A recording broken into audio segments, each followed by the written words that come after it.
Nous vous saluons tous, frères et sœurs. Bonne écoute en ces moments de prière sur les ondes. Avec plaisir, nous partageons un temps de musique. Nous vivons un moment de partage, de communion fraternelle. Que la grâce de Christ Jésus soit avec vous tous. Amen.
Bien-aimés dans la foi en Christ,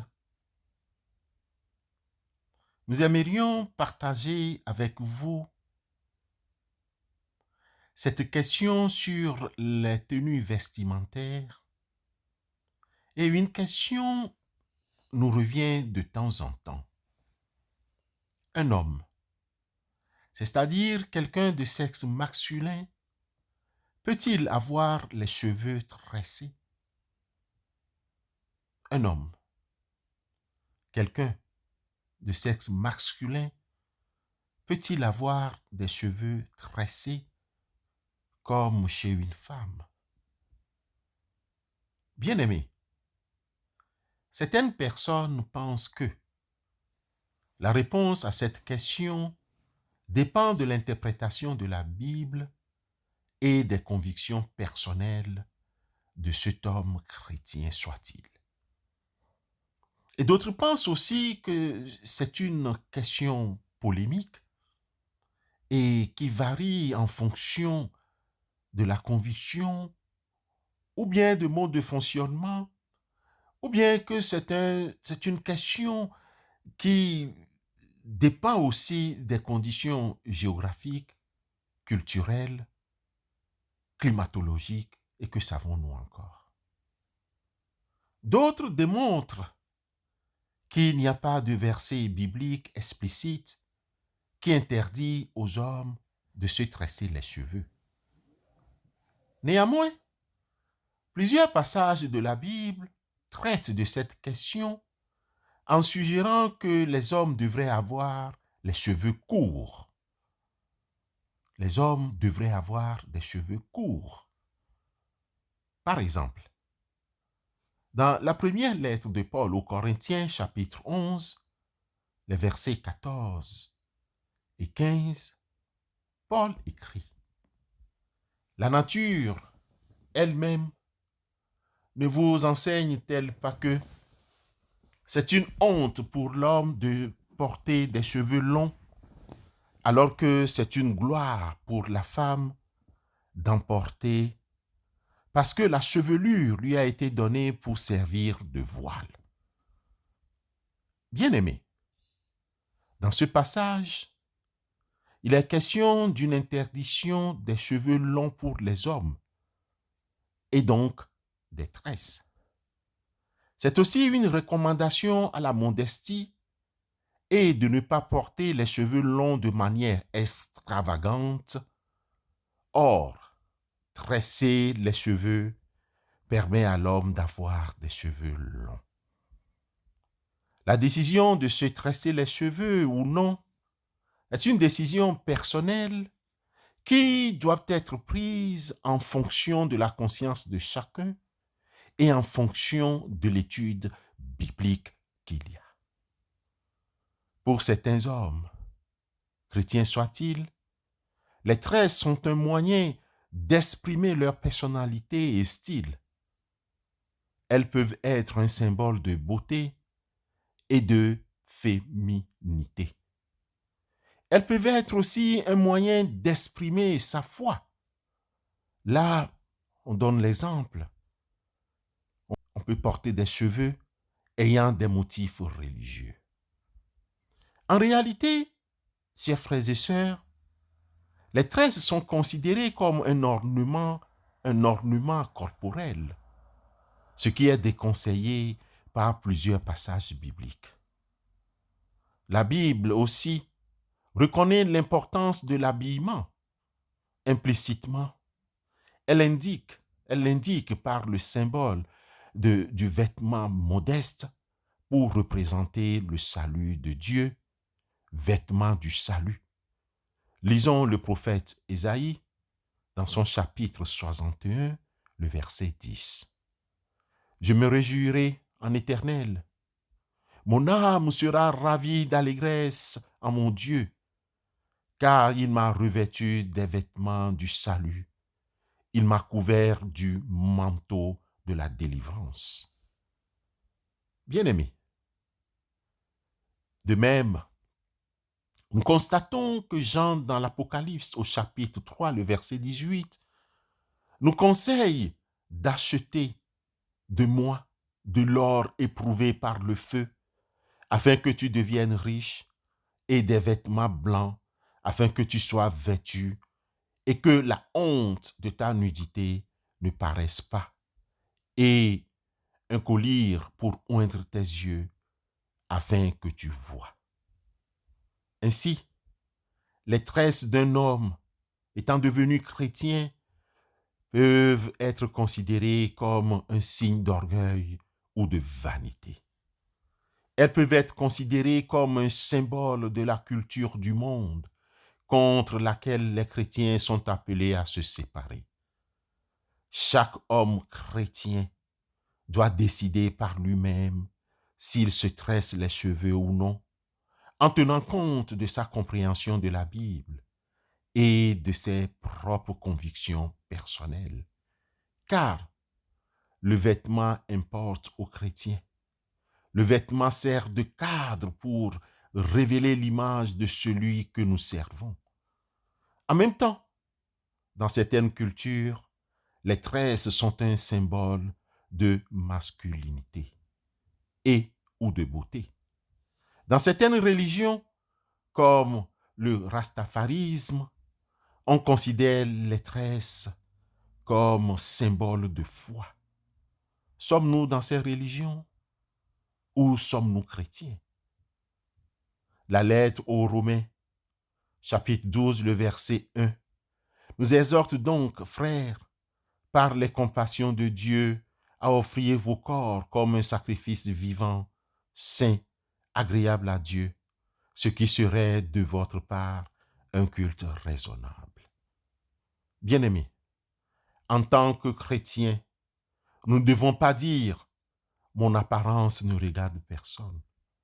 En fait, notre apparence reflète notre Seigneur, notre logement, notre tenue, notre véhicule, l'emploi de notre temps et de notre argent. Tout révèle comment Christ a changé notre vie de l'intérieur vers l'extérieur. Quand Jésus prend possession de notre cœur, il ne découvre pas nos imperfections d'un cosmétique, mais il nous lave complètement en travaillant de l'intérieur. Un tel renouveau se traduit par l'apparence extérieure. Bien-aimés, le témoignage le plus efficace du changement intérieur que le Christ a entraîné est le sourire radieux d'une personne soignée et habillée de façon séante. Une apparence trop sophistiquée, une coiffure et un maquillage recherché, des tresses extravagantes avec des mèches, des bijoux scintillants et des habits somptueux ne relèvent pas le rayonnement d'une personnalité centrée sur Dieu mais l'image artificielle d'un être préoccupé de sa propre personne. Bien-aimés, ayez non cette parure extérieure qui consiste dans les cheveux tressés, les ornements d'or ou les habits qu'on revêt, mais la parure intérieure est cachée dans le cœur, la pureté incorruptible d'un esprit doux et paisible, qui est d'un grand prix devant Dieu, nous rappelle Pierre dans sa première lettre au chapitre 3, les versets 3 et 4. Que le Seigneur nous aide. Amen. Il t'appelle aujourd'hui. Trop longtemps tu fus rebelle. Aujourd'hui viens à lui. Prions Dieu. Père de toute grâce et bénédiction, nous nous tournons humblement vers toi pour implorer ta grâce, ton soutien et ta lumière. Continue, s'il te plaît, de régner en nous pour que nos pensées, nos paroles et nos actions soient conformes à ta volonté.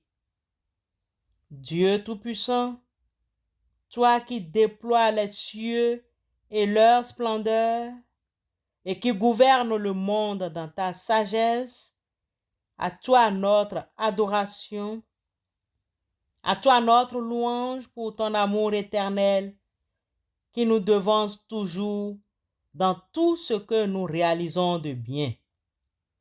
À toi notre action de grâce pour tous les bienfaits dont tu nous combles jour après jour, sans que nous ne les ayons mérités.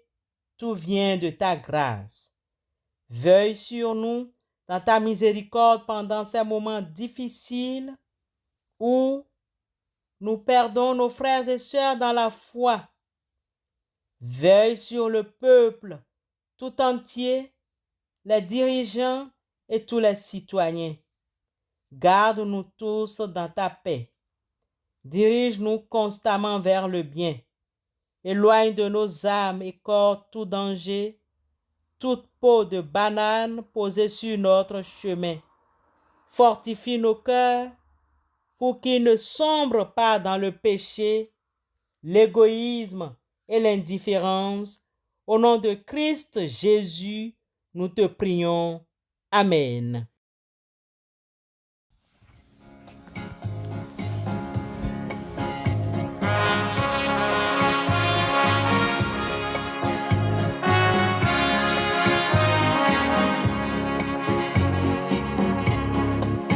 Sans Jésus, mon ciel est voilé. Sans lui, tout pour moi semble dur. Sans Jésus, tout perd sa beauté. Le jour le plus clair semble obscur. Le chant des oiseaux n'est plus doux. Les fleurs ne peuvent m'égayer. Je veux Jésus-Christ avant tout. C'est lui seul qui peut me charmer. Avec ce sauveur. Recevons la bénédiction de la part du Seigneur. L'Éternel est mon berger, je ne manquerai de rien.